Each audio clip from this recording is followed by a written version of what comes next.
palavra do Senhor? Só para que, não dá licença, normalmente eu não faço isso, mas deixa eu brincar um pouquinho com a turma, porque hoje nós temos botafoguenses aqui, temos vascaínos, nós temos aqui tricolores, certo? Nós temos um pessoal aí legal, mas nós também temos os flamenguistas.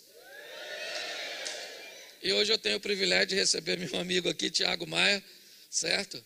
E não pode tirar foto no final por causa do Covid. Tá certo? Mengão, estamos juntos, irmão. Deus te abençoe. Amém? Muito obrigado. Ele está com toda, seus amigos aí, família. Seja muito bem-vindo. Glória a Deus. Bom, o tema da minha mensagem hoje é céu e inferno, bem ou mal. Eu não sei se você acredita nisso, mas eu falei com a igreja no domingo que hoje eu estaria falando dos sintomas, certo? Normalmente, quando você vai ao médico, ele quer saber os seus sintomas. E baseado nos seus sintomas, ele começa a fazer uma leitura do que possivelmente você pode ter.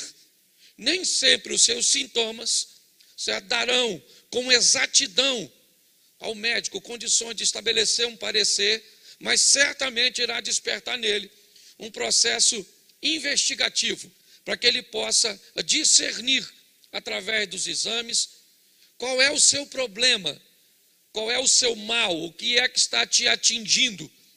Baseado nisso, eu preparei uma mensagem para entendermos os sintomas, porque eu tenho descoberto que tem muita gente na igreja, mas eu estou com dificuldade de acreditar que a turma toda vai para o céu.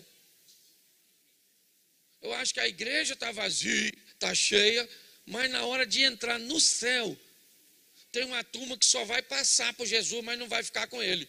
Lembra? Jesus vai estar lá, todo joelho confessará, todo joelho se dobrará, toda língua confessará, todo olho verá. Ou seja, todo mundo vai passar por lá, até quem for para o inferno. Vai ter que dar uma olhadinha no Salvador. E aí eu imagino Jesus lá, e a gente chegando, e Jesus falando: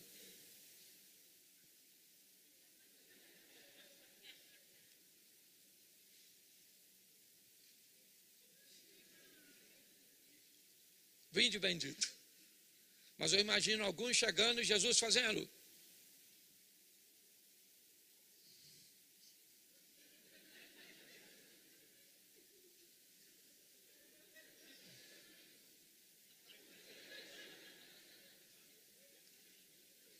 tem uma turma que vai para o inferno. Pastor, não vai. Vai, por quê? Porque Jesus disse que ia. E se ele falou, é porque vai. Então no céu, lembra? Deixa eu recapitular. Nós teremos 3 surpresas. Primeira, qual vai ser? Cheguei, caraca. Nossa, estou surpreso de ter vindo. Segunda surpresa, você aqui. Não esperava encontrar você, não. E terceira surpresa, cadê fulano? Então o assunto, nós entendemos aqui na igreja que a Bíblia é pautada em 2 assuntos centrais. O primeiro, salvação. Buscai primeiro o reino de Deus e a sua justiça, e todas as demais coisas vos serão acrescentadas. Gênesis 1:1. No princípio criou Deus os céus e a terra. Oração do Pai Nosso: seja feita a tua vontade, assim na terra como é feita no... Então o céu tem primazia. O céu vem primeiro. A salvação e a eternidade vêm em primeiro lugar. Já veio no Éden, nos demonstrando isso. No princípio, céus e terra. Os céus veio primeiro. No Novo Testamento vemos: se buscai primeiro o reino de Deus. E o Pai Nosso dizendo: seja feita a sua vontade, assim na terra, como ela já é feita no... Então o céu sempre vem primeiro. Para nós aqui a salvação é a coisa mais importante, que isso fique bem claro. Estamos num culto de campanha, tem gente querendo libertação, tem gente querendo porta de emprego, tem gente querendo cura. Isso tudo é importantíssimo. Mas em primeiro lugar vem a nossa salvar, e que isso fique bem claro. A Bíblia diz que adianta ganhar o mundo inteiro e acabar se lascando no final, indo para o inferno. Ok? Mas em segundo, a Bíblia está preocupada com a nossa vida aqui na terra. Na preparação de Deus antes do homem chegar no sexto dia, descrito no Gênesis, nós vemos toda a organização, toda a estrutura que é montado, e como ela é ordeira, como ela funciona de uma forma extraordinária. O que é isso? A preocupação de Deus com o bem-estar do homem aqui na terra. Aí Deus diz para Abraão: eu quero levar você para uma terra que mana leite e mel, uma terra boa. Eu vou preparar um local. Isso significa o quê? Que Deus está preocupadíssimo com a nossa vida aqui na terra. Então aqui como igreja nós nos preocupamos com essas duas. Por favor, não caminhe para a extremidade. O que nós queremos é equilíbrio. E o equilíbrio está numa igreja, certo? Que busca salvação em primeiro lugar, mas uma igreja que busca resultados em segundo lugar. Para nós, isso é muito importante. E baseado nisso, né, eu preciso falar com vocês sobre essa questão hoje. Apesar de já termos falado de campanha, orado pela campanha, vamos dar uma olhada nisso de céu e inferno, bem ou mal. Esse negócio existe mesmo? Como é que é isso? No ambiente pós-moderno, onde a relatividade tem tomado conta, né, dos palcos de debate, onde tudo hoje é relativo e nada mais é absoluto, onde os questionamentos estão em todos os lugares, o que a Bíblia diz? Como isso funciona? É verdade isso? Existe mesmo? E o mais interessante, quem é que vai para lá? Deus é tão bom? Então Deus jamais compartilharia com alguém no inferno? Como é que funciona isso? Por muitas vezes, né, nós temos esse questionamento muito próximo de nós. E se prestarmos um pouco atenção, no momento de meditação, até esse questionamento esteja dentro de nós, dependendo do grupo que nos relacionamos. Então vamos pegar isso biblicamente. Vamos ver o que a Bíblia diz sobre isso, para que possamos nos reposicionarmos. O primeiro texto que eu quero usar para vocês, põe para mim aí, Lucas, capítulo 16, verso 22, é uma história contada por Jesus para se fazer entender, mas alguns até defendem que essa é uma história real, porque em nenhuma outra história Jesus usou um nome próprio. E aconteceu que o mendigo morreu e foi levado pelos anjos para o seio de Abraão. E morreu também o rico e foi sepultado. No Hades, ergueu os olhos, estando em tormentos, e viu ao longe Abraão e Lázaro no seu seio. E clamando disse: Abraão, meu pai, tem misericórdia de mim, e manda a Lázaro que molhe na água a ponta de seu dedo e me refresque a língua, porque estou atormentado nessa chama. Disse, porém, Abraão: filho, lembra-te de que recebeste os teus bens em tua vida, e Lázaro somente os males. E agora este é consolado, e tu atormentado. E além disso, está posto um grande abismo entre nós e vós, de sorte que os que quisessem passar daqui para vós não poderiam, nem tampouco os de lá passar para cá. Feche os seus olhos. Senhor nosso Deus e Pai, em nome de Jesus, continua falando conosco e usa-me como um canal de bênção, em nome de Jesus. Amém. Glória a Deus. Amém? Preste atenção. Nós estamos diante de uma história idealizada por Jesus. Como eu disse, alguns acreditam que Lázaro, né, esse não é o mesmo Lázaro de Betânia, irmão de Maria e Marta. Mas em nenhuma outra parábola Jesus usou um nome próprio, somente nesta. E por isso, alguns acreditam que Lázaro, desta parábola, realmente existiu e era uma história real. Mas o mais importante nessa noite é entender o que Jesus está falando. Jesus está falando de dois homens. Esquece a classe social, econômica. Esquece que um era rico e o outro era pobre, porque não foi o dinheiro que os levou para esses lugares. Esqueça a casa que eles moravam. Esqueça tudo isso. Entenda que eram dois seres humanos, dois homens. Quando Jesus quer passar uma mensagem mais universal, aqui ele diz: um homem perdeu uma ovelha, uma mulher perdeu a dracma. Mas aqui eu gosto dessa postura de Jesus, de dizer são dois homens, põe em pé de igualdade. A narrativa vem apenas dizendo que um era rico e o outro era pobre. Mas se você acha que isso tem problema, e quiser olhar para o Evangelho de Lucas, capítulo 19, você vai ver Jesus entrar na casa de um rico e dizer: hoje a salvação veio a esta casa. Então isso quebra, certo? A sua postura em achar que o rico foi para o inferno porque tinha dinheiro e o pobre foi para o céu porque era pobre. Porque deixa eu te explicar uma coisa: tem gente que vai vir aqui nessa terra, vai ganhar dinheiro para caramba e depois vai se lascar, vai para o inferno. Tem ou não tem? Tem. Tem gente que veio aqui nessa terra que não ganhou dinheiro nenhum, que passou necessidade para caramba e vai para o céu. Tem ou não tem? Mas tem gente que veio aqui nessa terra, certo? Passou necessidade para caramba e depois ainda foi para o inferno. Tem ou não tem? Mas tem gente que vai vir aqui nessa terra, vai nadar de braçada, vai comer o melhor que Deus tem e depois ainda vai para o céu. Tem ou não tem? E quem é esse? Eu também. Não, você ficou, levantou a mão, demorou muito. Arrebatamento é no piscar de olho. Eu levantei a mão, você levantou, você ficou. Escute só. Nosso propósito aqui é fazer com que você entenda que não tem nada a ver com questão financeira. O que Jesus está dizendo é: os dois morreram.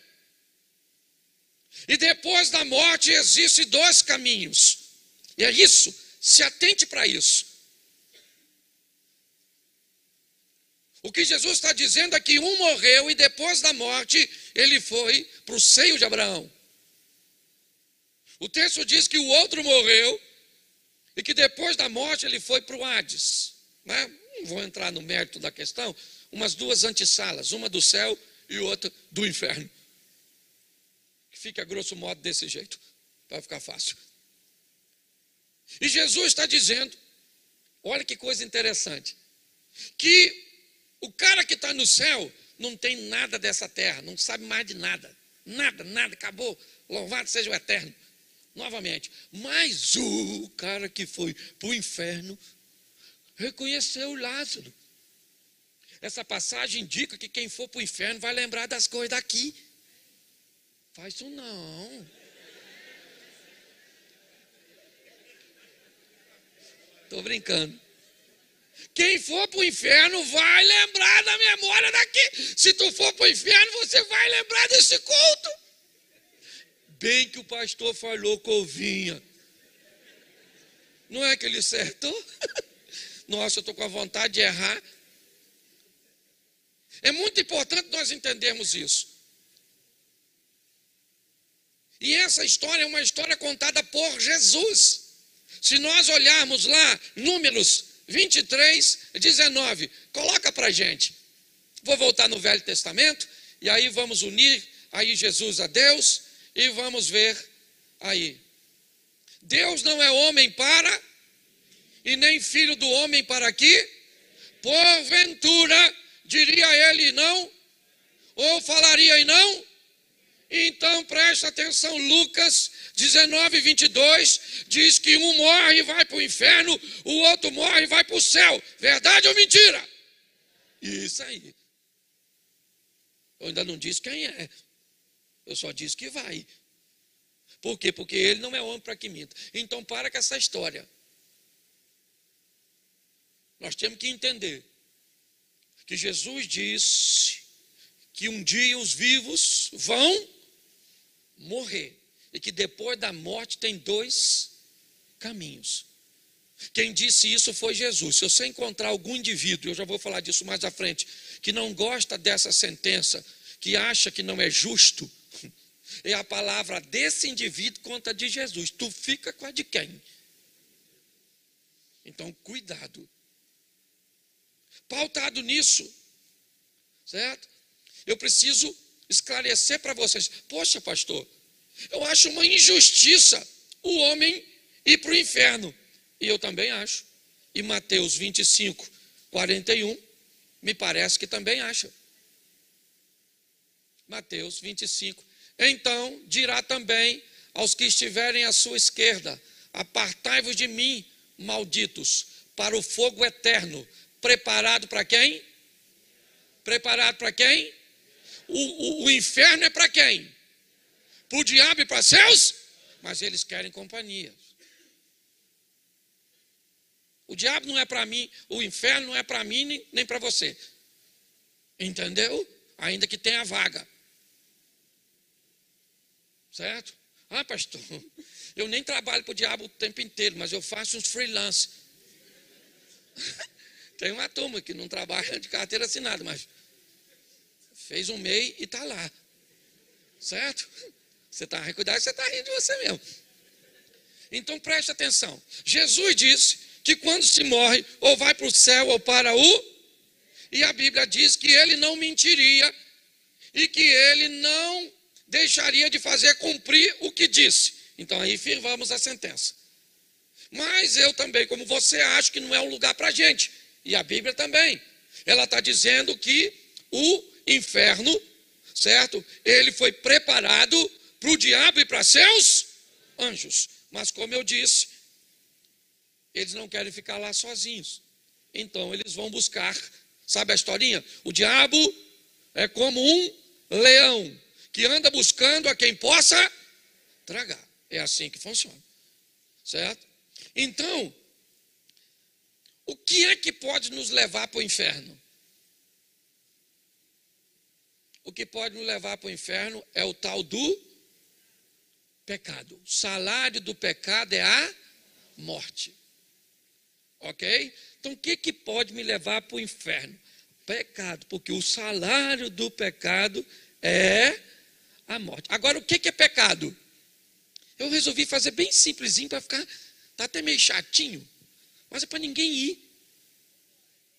O Satanás fica lá na porta. Cadê o Osias? Osias foi para o céu.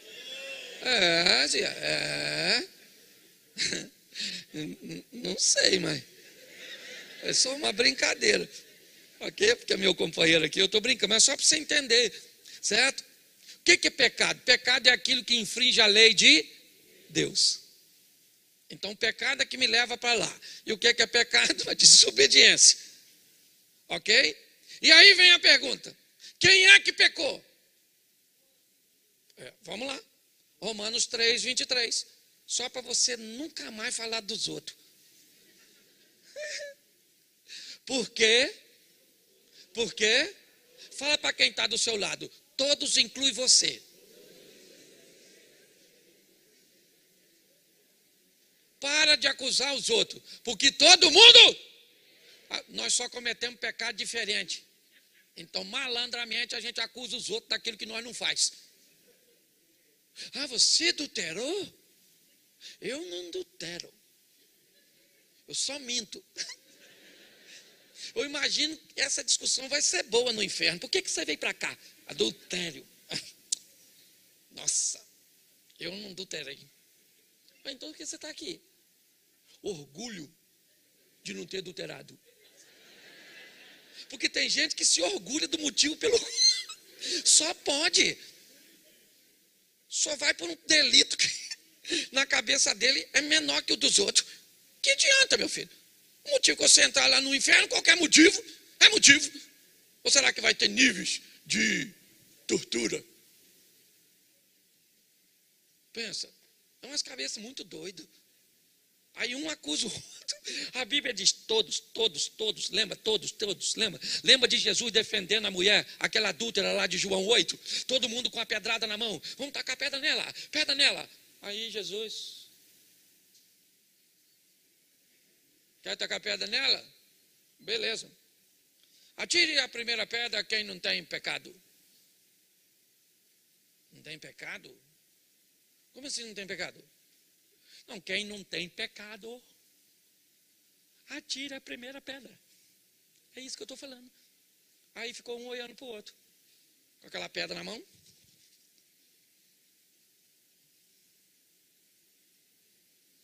Taca aí, pô. Não vou tacar, eu tenho pecado. Ele falou, não tem pecado. Nem sei o que eu estou fazendo com essa pedra. Eu nem vi. Foi todo mundo embora, jogou a pedra fora. Foi todo mundo embora. Eu imagino a mulher falando, lembra? Ah, Jesus, ninguém me tacou pedra não, porque todos pecaram. Romanos, Jesus deve ter dito. Todos quem? O que ele está dizendo é, o único aqui, dona, que pode tacar pedra na senhora sou eu. E eu ainda vou dar mais uma oportunidade. Vai, pare de ser vergonhice. Arruma um homem para a senhora. Deixa desse fogo. Se furor uterino, não é verdade. Vai dar uma direção na vida da senhora. É isso que Jesus estava falando. Certo? Então preste atenção. Todos pecaram e destituídos estão da glória de Deus. Então, se todos pecaram, como é que nós vamos fazer? Primeiro, nós precisamos entender como nos livrar do pecado que já cometemos, porque esse nós já fizemos. Como é que eu faço para me livrar dele? Gente, eu vou falar para vocês. Me veio uma coisa na cabeça muito. Eu fui fazer um exame. Eu fiz uma endoscopia com a colonoscopia simultaneamente. Entendeu? Se não entendeu, não vou explicar, porque já foi humilhante. Mas sabe uma coisa que eu saí de lá pensando? Eu fui fazer o exame pelado.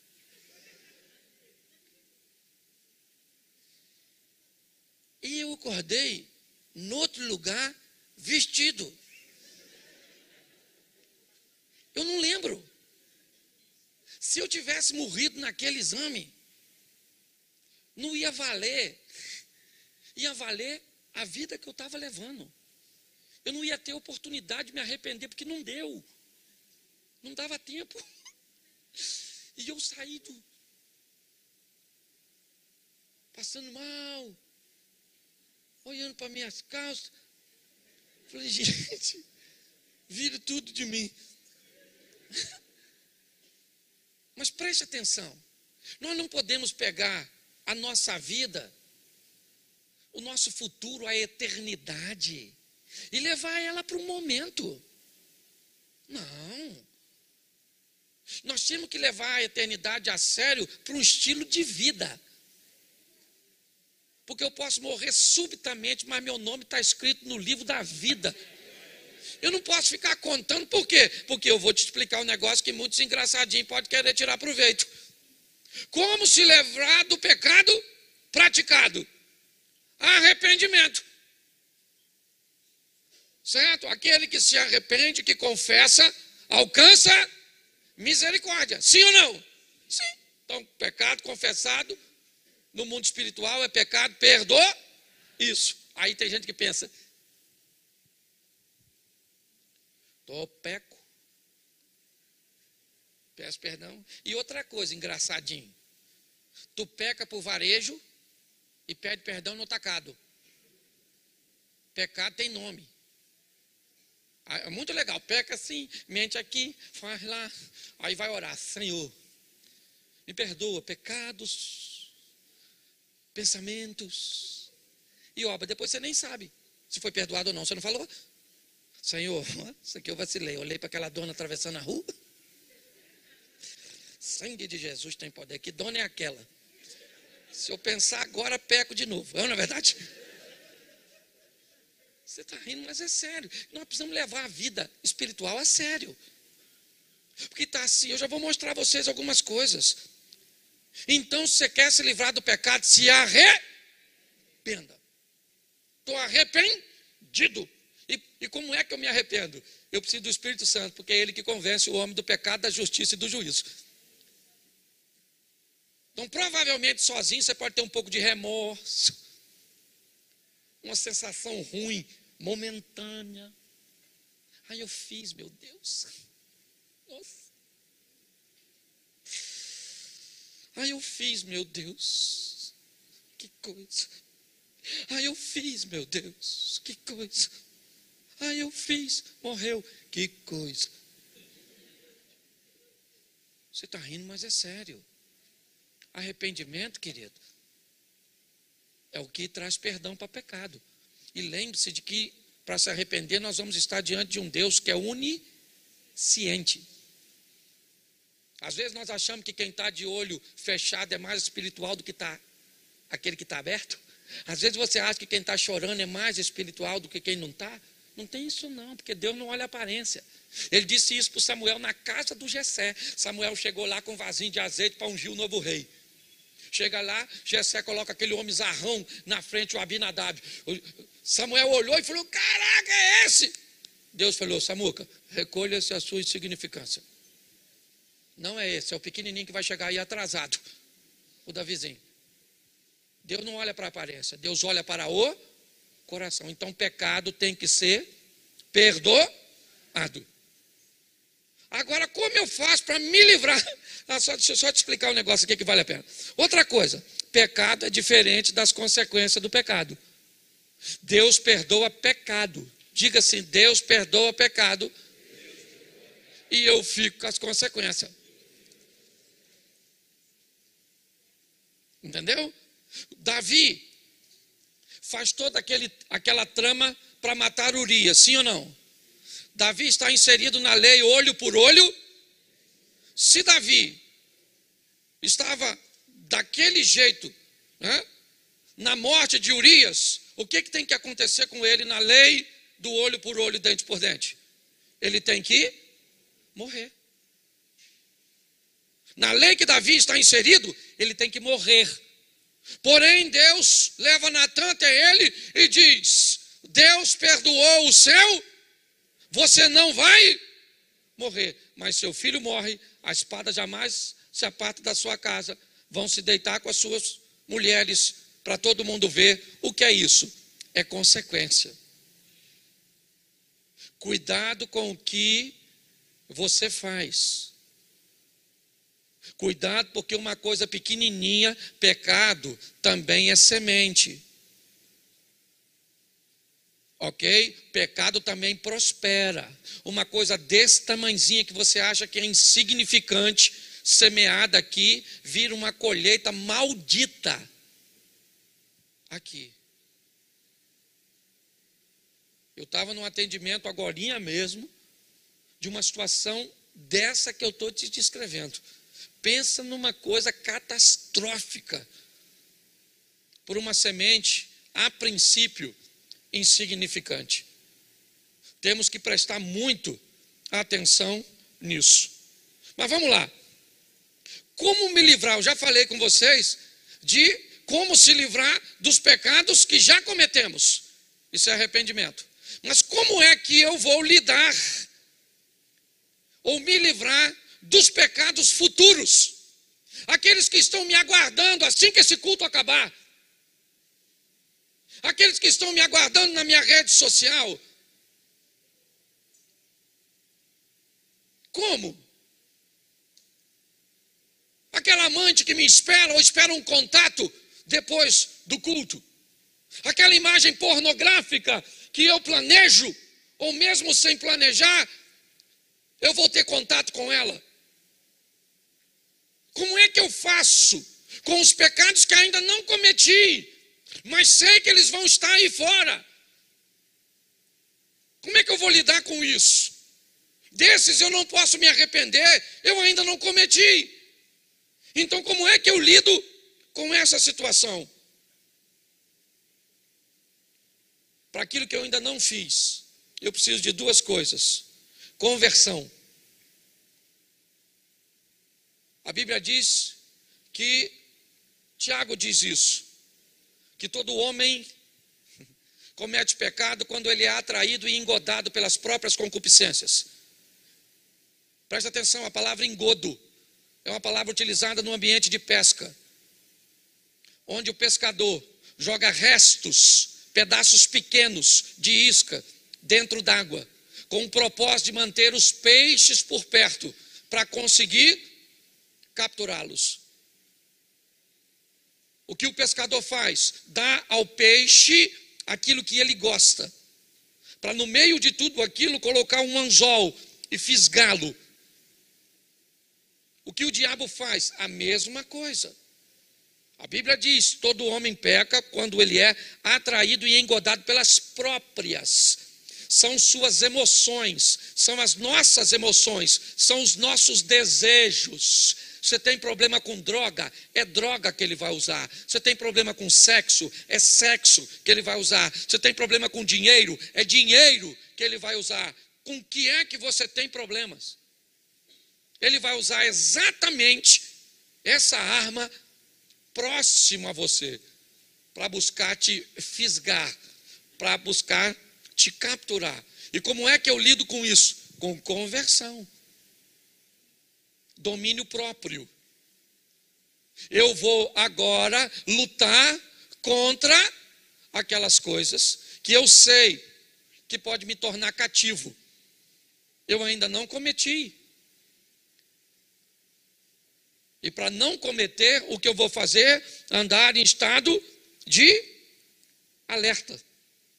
Domínio próprio, autocontrole. Sabe, eu tenho vontade, mas não faço. Perdão, eu quero, mas eu não vou. Por quê? Porque eu sei que é pecado.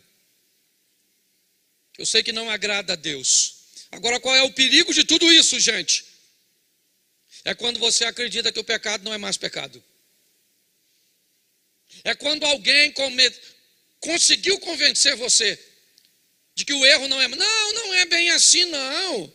Não, deixa eu te explicar. Esse negócio aí era no Velho Testamento, não é no Novo. Esse texto não, esse texto é um texto mal interpretado. Mas os outros textos não são. Os textos que te favorecem, todos eles são ordeiros, são inspirados por Deus. Só esse que fala disso que está deturpado. Porque todas as vezes que um texto ele confronta um pecador, o pecador tem duas possibilidades. Ou ele se arrepende e muda de vida, ou ele busca um jeito de dizer que aquilo não é naquele jeito. Não é bem assim, não.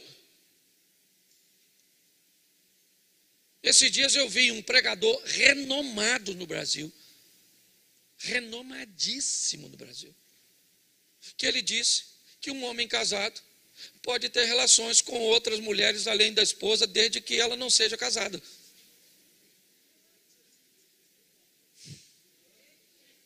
Falei, pode?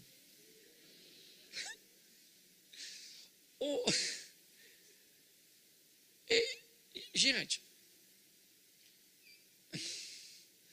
eu olhei para ele, falei, Jesus, será que ele acredita nisso mesmo? Mas por quê? Porque ele gosta de pular cercas. Vai se lascar. Isso acontece muito quando o grupo de pessoas que andamos pratica coisas que a Bíblia condena. E quando ela nos vê não praticando, elas querem nos convencer. Pastor, mas eu não critico ninguém, mas todas as vezes que você faz o certo, automaticamente você acusa quem está errado. Porque você diz para ele que há possibilidade de ser santo, há possibilidade de ser limpo, há possibilidade de viver com Deus. Então, pastor, eu lá no meu trabalho certinho e não discrimino ninguém. Uma ova, porque isso não adianta.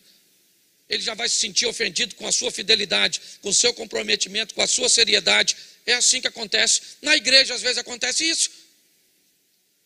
Uns irmãozinhos com vida torta, querendo chegar perto da gente e jogar uma conversa fiada. Por isso, selecione. É muito importante nós entendermos isso. E para fazermos isso com maestria, vai aqui. O que a Bíblia diz? Se você quer viver uma vida com Deus de santidade, você aprenda a examinar a quem? A si mesmo. Examine-se o homem a si mesmo e vede se não está reprovado. O que a Bíblia está dizendo é que eu não tenho que ficar examinando a vida das pessoas que estão ao meu redor. Aliás, eu já cansei de falar isso aqui e vou falar para você que nos visita. Profeta Isaías tem um encontro com Deus, capítulo 6. No ano em que morreu o rei Uzias, ele vê o Senhor. E aí Isaías diz assim: quando vê o Senhor, ai de mim, que sou um homem de lábios impuros. Isaías está dizendo: quando eu me encontrei com Deus, a única pessoa que eu consegui ver fui eu mesmo. Isso significa que quando as pessoas só conseguem enxergar a vida dos outros, ela ainda não encontrou com Deus. Porque no encontro com Deus você só consegue olhar para você mesmo. E Paulo diz: quando eu olho para mim, eu descubro que eu sou o maior dos pecadores. Examine a você mesmo. Dá uma olhada na sua vida. Que tipo de relacionamento você tem? Nós vemos muitas pessoas com dificuldade, primeiro porque vivem com a experiência dos outros. Os milagres são sempre alheios. As histórias nunca são na primeira pessoa. Ou nunca é na primeira pessoa. Sabe? São sempre eles. Sabe? São sempre vós. São aquelas pessoas, são eles. É o filho dele, a esposa dele, a empresa dele, a igreja dele, o ministério dele, o casamento dele, mas nunca é no meu. Sabe qual é o problema disso? É o que disse Jó. Nós olhamos na história de Jó e há duas fases bem distintas na história deste homem. Um dia ele diz assim: antes eu só te conhecia de ouvir isso. Eu só sabia quem o Senhor era na vida dos outros. Mas agora eu tenho as minhas próprias experiências. O que a Bíblia está dizendo é: pare de viver do milagre dos outros. É o outro que está vivendo, o outro que está ganhando, é o outro. Pare e comece a viver as suas próprias histórias com Deus. É isso. É o que Deus quer. Um relacionamento de intimidade. É assim que funciona. Mas, eu já estou terminando. Nós vamos dar uma olhadinha, como eu disse, alguns sintomas. E eu acho que esse vai ser bem legal a gente falar. Sintomas de quem vai para o céu. Eu botei alguns aqui. Boa aparência. Boa aparência. Sintoma, não falei que vai. Quem não tem boa aparência já está botando quem tem no inferno. Isso não vale nada. Conheço um montão de hipócrita. Calma, deixa eu terminar de molhar o bico. Mas boa aparência. Certo? Se alguém que se veste com decência. Sim ou não? Sim ou não? Sim, querido. Ordem. Isso é legal. São sintomas, não falei que vai. Calma aí, poxa. Conheço as pessoas aí que põem... Eu estava num programa de TV e aí o apresentador fez uma brincadeira com o assistente de palco. Chamou ela na minha frente. A mulher estava com um saia assim. Não sei o que era aquilo. O que alguém foi fazer, acabou o pano. A dona estava quase pelada. E aí ela assistente de palco, estava lá, ele chama a mulher na minha frente, rede nacional, e pergunta se ela chegasse aqui na igreja, o que que eu faria? Aí eu falei: receberia com todas as honras. Claro, ia ser muito bem recebida, ia cultuar conosco, mas se quisesse caminhar conosco, ia receber algumas instruções. Foi isso que o irmãozinho falou. Acabou a minha apresentação, estou eu indo para o camarim, vem ela correndo no corredor. Chorando. Vocês são preconceituosos. Falei: eu? Eu não brinquei com a senhora não, moça. Foi o seu patrão. Eu falei nada não, porque eu garanto o senhor que lá na igreja do senhor tem uma mulher que usa roupa lá embaixo assim, com a vida tudo torta. Eu falei, pior que tem. Deve ter mesmo. Mas vou falar uma coisa para a senhora, eu estou indo para o camarim e sobre esse assunto, você discute com ela quando você chegar no inferno. Que eu vou... virei as costas e fui embora. Então por isso que eu estou falando, não estou falando que isso é um fator, estou dizendo sintoma, boa aparência, as donas andam, vem até para a igreja, parece que o mamá está com calor, quer pular, a saia lá no pé, o lascado, lá em cima. A dona que veio esse dia aqui, meu filho, sentou, você viu até a cicatriz da cesárea da dona.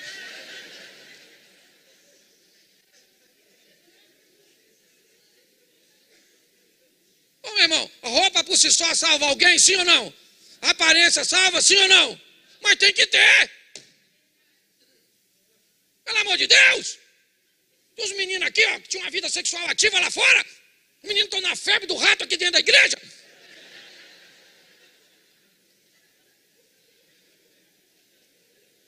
Pelo amor de Deus, rapaz. E tem uns caras também. Umas roupas apertadinhas, parece que é negócio de avaco.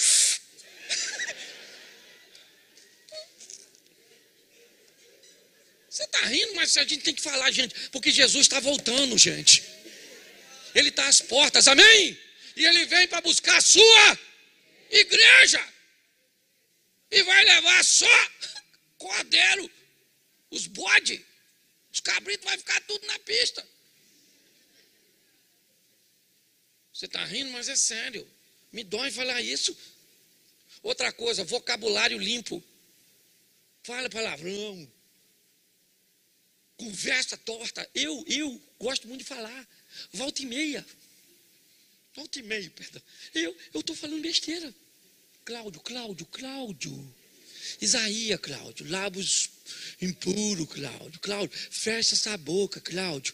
Fecha essa boca. Até o tolo, quando fica quieto, Cláudio, é considerado sábio.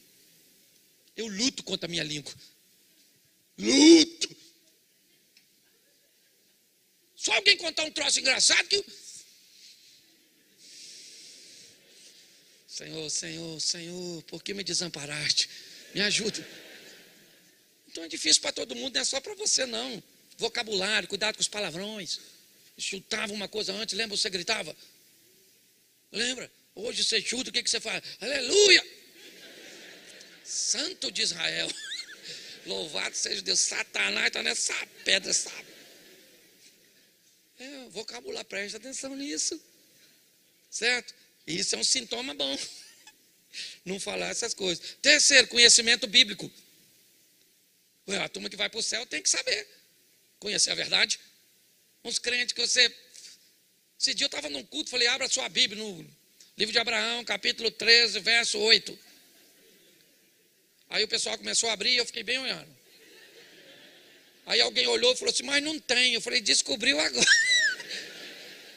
Miserável, nem sabia aquele dia. E ainda quis falar que eu estava errado. Ainda olhou para mim com cara de acusação. Então, querido, é sintoma de quem vai para o céu conhecer a palavra de Deus. Posso ouvir um amém? Isso. É sintoma também de quem vai ter fidelidade financeira. Porque a única coisa que a Bíblia compara com Deus é o dinheiro, mamon. Então é sintoma de quem vai para o céu confiar que Deus não mente. Ele diz que vai abrir janela nos céus, porta nessa terra. Então quando você vê alguém que não tem fidelidade financeira, você pode dar uma olhadinha que esse pessoal tem problema. Cuidado com o próximo. Quem vai morar no céu também pensa no seu semelhante. Com o bem-estar dos outros, caridade. Tem gente que está nem aí para nada. O importante é que meu nome está escrito no livro da vida e os outros é que se dane. Estou doido para Jesus voltar. Esse dia eu estava na igreja, o garoto orando do meu lado. Volta logo, Jesus, volta logo, Jesus. Volta, anseio pela sua volta. Eu não aguentei. Do lado dele eu falei, Senhor, leva ele. Ele quer tanto ir, que leva ele, poxa. Garoto novo. Tanta gente para não é pregar ainda, para aceitar Jesus? O que é isso? Gente que só se preocupa consigo mesmo. Jesus podia voltar agora, podia. E essa turma toda que ainda está perdida aqui para você gravar, para evangelizar as pessoas? Olha que beleza. Comprometimento com a igreja também é sintoma de salvo. Culto, pastor. Igreja é uma invenção do homem. Igreja não salva ninguém. Eu não quero mais ver a igreja. Então vai, meu filho. Vai. Cristo em casa. Vai lá, faz. Vai ser aonde? Então, deixa eu te falar, é sintoma de salvo. O comprometimento. E conduta moral. Eu aprendi uma coisa, o que é moral? Moral é aquilo que fala de você quando tu não está. Porque quando tu está, nossa, até defunto, fica bom. Nossa, homem bom, bom pai. Enterrou, rapaz, ruim. Quem é que vai receber do outro lado? Porque eu estou falando para você, tem gente tão ruim, que se o diabo me pedir referência, eu não dou. O que você acha de eu levar, pastor Cláudio? Fulano? Deixa para Jesus, que é mais poderoso. Que isso vai arrumar uma confusão danada no inferno.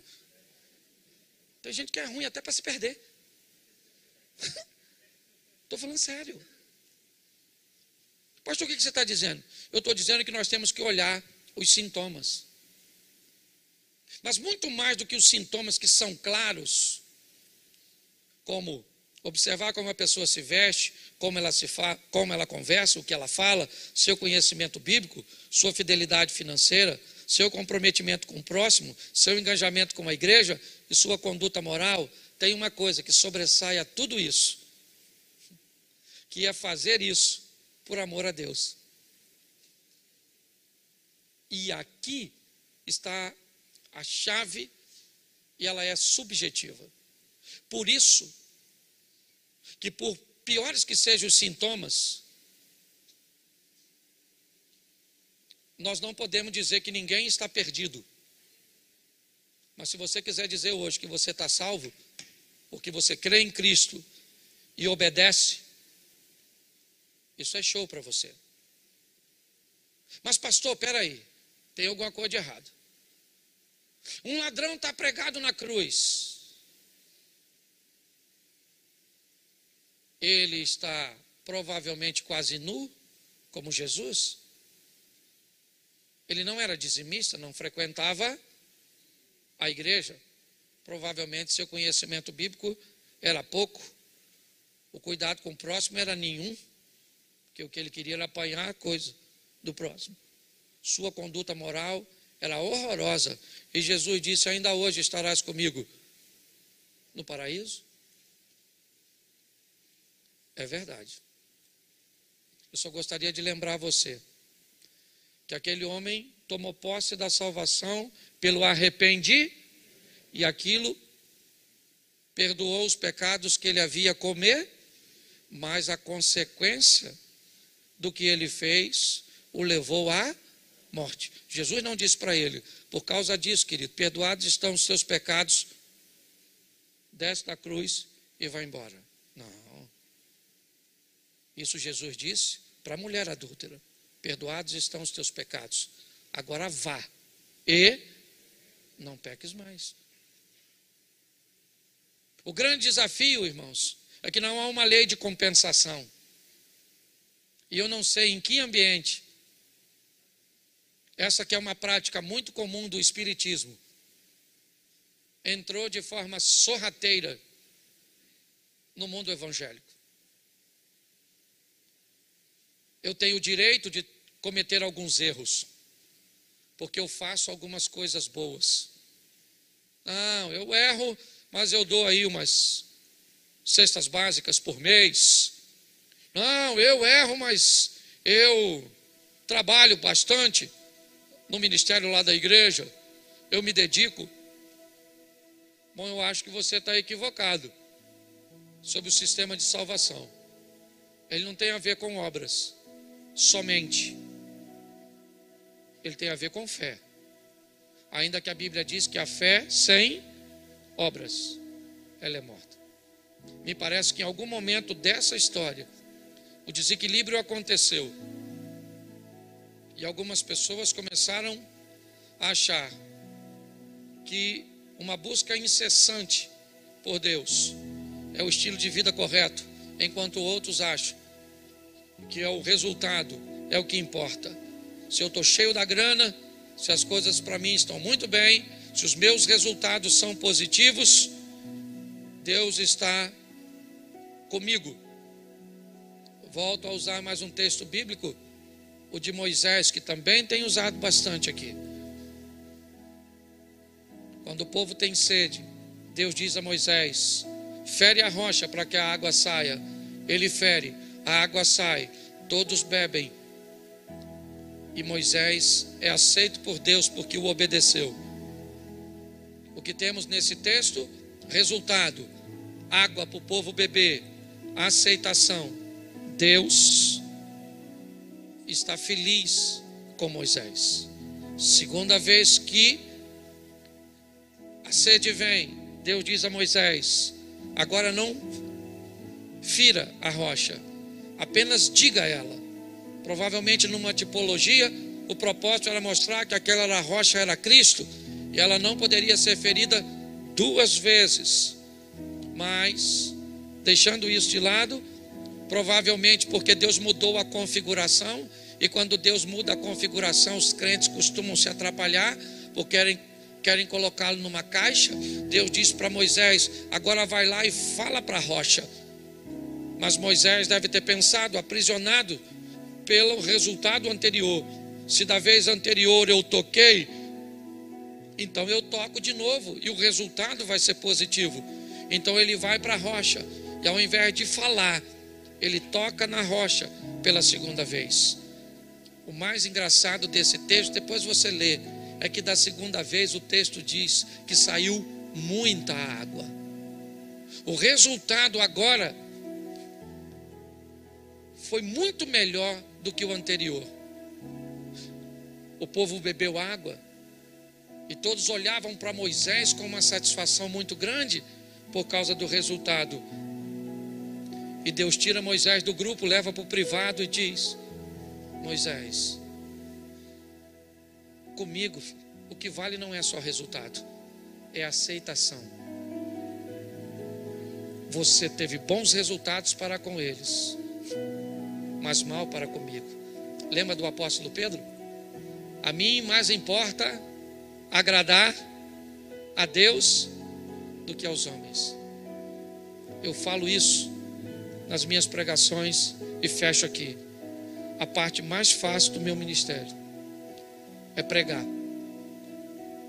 A parte mais difícil é viver. Pregar é tão fácil. Eu já faço isso há tanto tempo. Deus me deu uma habilidade que às vezes basta abrir o texto e a mensagem salta aos meus olhos. Mas transformar isso aqui para ser um bom marido, para ser um bom pai, para ser um bom patrão, para ser um bom amigo, para ser um bom pastor, é o maior desafio da nossa vida. Que a hipocrisia não tome conta de nós. Que nós venhamos a viver uma vida crescente, paulatina, é verdade, mas crescente, de ascensão, de uma glória que amanhã vai ser maior do que a de hoje, de uma fé que amanhã vai ser maior que a de hoje. Você pode ficar de pés? Para você que tem nos visitado e já tem nos observado e deseja caminhar conosco, na primeira sala nós temos umas cadeiras vermelhas. Nós vamos ter gente para te receber lá. Ah, eu já estou aqui há um tempo e quero caminhar com vocês, quero receber Jesus, quero voltar para Jesus. Dá uma passadinha lá, tem um casal que vai orar por você, vai te receber naquela sala, ok? No próximo domingo, nós estamos aqui às 18 horas. E você que vai no nosso churrasco, ainda dá para ir, Eliezer, ou não? Já está fechado. Ainda tem 5 vagas. Ok? Então você procure lá fora e participe conosco no próximo domingo. Feche seus olhos. Pai, muito obrigado. Muito obrigado por tudo aquilo que compartilhamos nessa noite. Leva-nos aos nossos lares, ó Deus, guardado por tuas boas mãos poderosas. E que possamos estar atentos à nossa conduta, ao nosso estilo de vida. E muito mais do que isso, a motivação pela qual fazemos tudo isso. Que o grande amor de Deus, nosso Pai, a graça de nosso Senhor e Salvador Jesus Cristo e as doces consolações do Santo Espírito de Deus seja para com todo o povo do Senhor, e todos digam: que Deus te abençoe.